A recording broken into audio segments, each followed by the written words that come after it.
वहिनींच्या 18 वर्षाच्या भावाने वहिनी आणि मला सोबतच केलं. खरं तर ते सगळं करायची वहिनींची पण इच्छा होतीच आणि माझी पण होती. त्यानंतर मात्र आम्ही कितीतरी वेळा सोबतच केलं. पण प्रत्येक वेळी आम्हाला छानच वाटत होतं. कधीच कंटाळा आला नाही. आमचा परिवार तसा खूप मोठा आहे. म्हणजे माझे वडील आणि त्यांचे 2 भाऊ, म्हणजे माझे चुलते.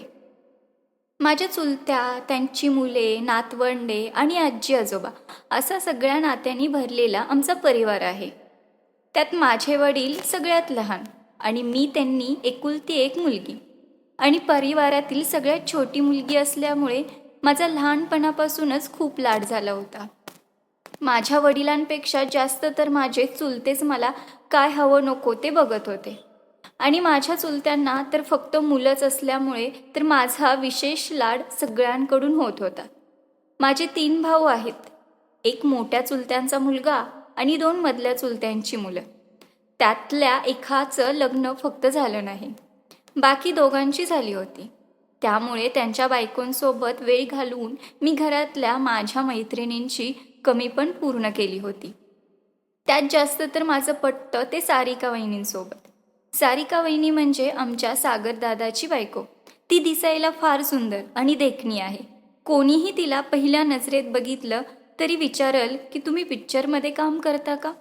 कारण ती दिसतेच एवढी सुंदर की कोणी पण तिला म्हणेल की तुम्ही अभिनेत्रीच आहे म्हणून. त्या सारिका वहिनी आमच्याच कॉलेजमध्ये माझ्या पुढं 2 वर्ष शिकत होती. त्यामुळे माझी आणि तिची आधीपासूनच ओळख होती.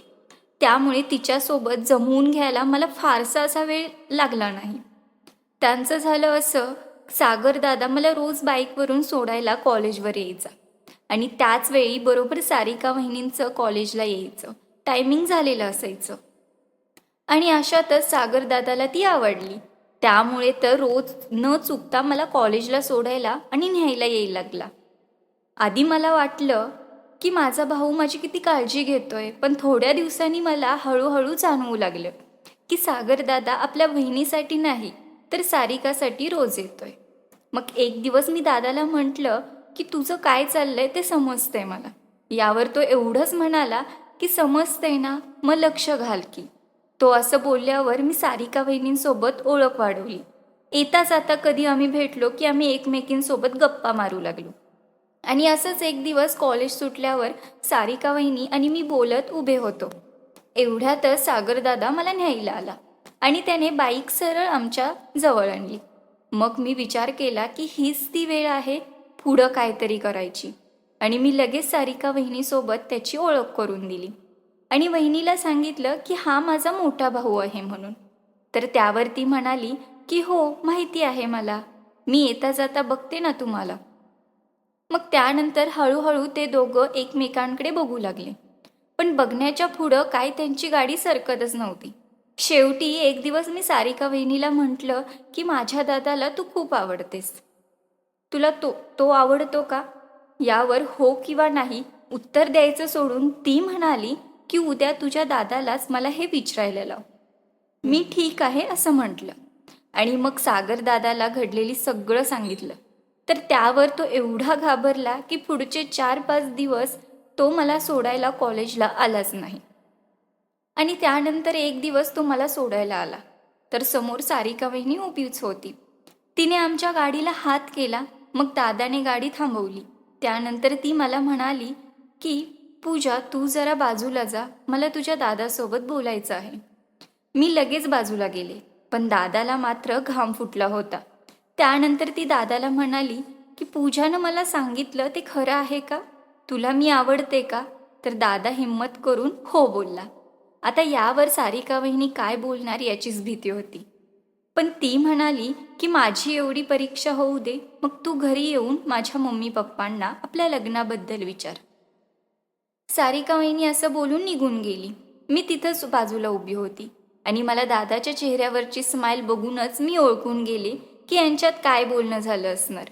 मग असे 4 महिने गेले आणि मग सारिका वहिनींची परीक्षा झाली आणि मग सागरदादा आणि आमच्या घरातले सगळेच वहिनींच्या घरी त्यांच्या लग्नाबद्दल बोलायला गेले आणि त्यांचा लग्न ठरलं.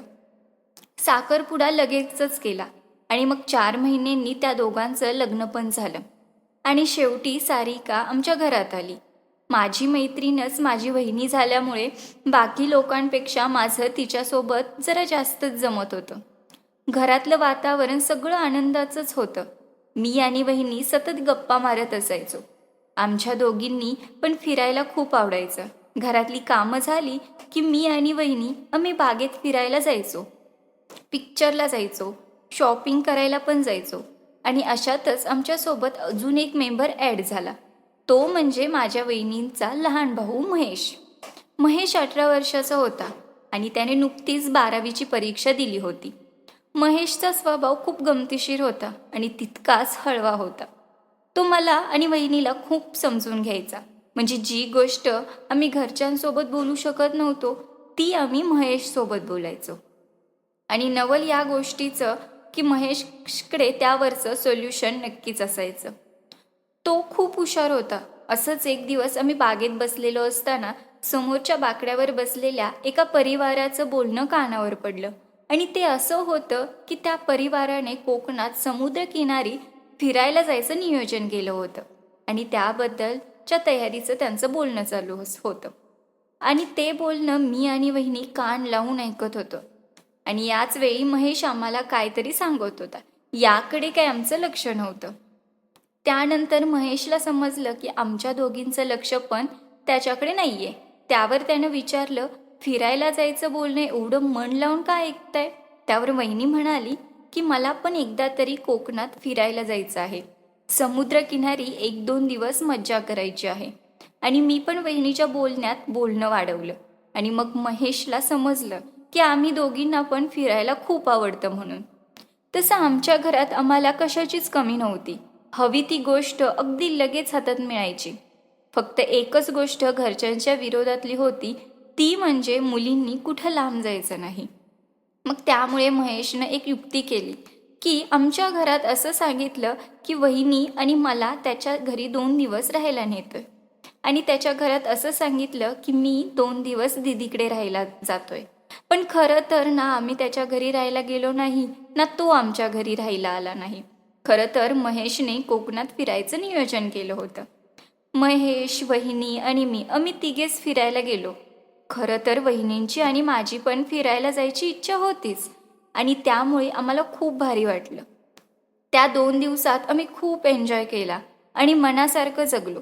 आणि त्यानंतर कितीतरी वेळा आम्ही तिथं असं फिरायला गेलो होतो. पण प्रत्येक वेळी आम्हाला छानच वाटत होतं. कधीच कंटाळा आला नाही. महेशमुळेच खरं तर हे सगळं शक्य झालं होतं.